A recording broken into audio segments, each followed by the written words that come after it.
Merci Monsieur le Président, Monsieur le Ministre, chers collègues. Cette mesure qui nous occupe aujourd'hui relève du bon sens. La prolifération des cigarettes électroniques jetables pose une série de problèmes concrets, à la fois environnementaux et sanitaires. Ce texte ne relève ni d'un réflexe idéologique, ni d'un excès de précaution. Il répond à des constats factuels, partagés largement au-delà de nos sensibilités politiques. Chaque année, plus de 20 millions de puffs sont jetés en France. Ces objets cumulent plusieurs sources de pollution. Un plastique non recyclable qui finit sur nos trottoirs, dans nos rivières.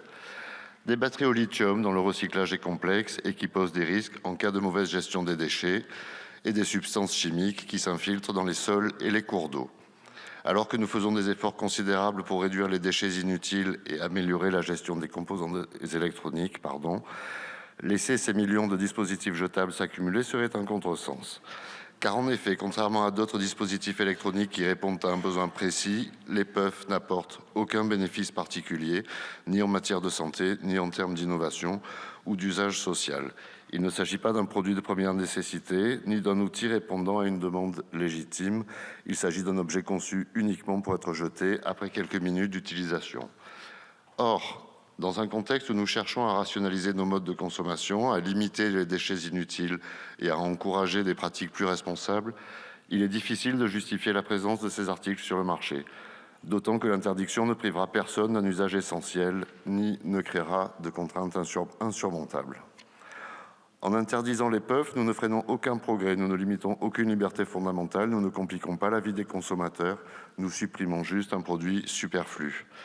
Les rapporteurs ont pu rappeler que d'autres pays avaient déjà pris leurs responsabilités. La Belgique a interdit ces produits, le Royaume-Uni envisage des restrictions et l'Union européenne elle-même s'inquiète de leur prolifération. Il serait illogique que la France ne prenne pas les mêmes dispositions.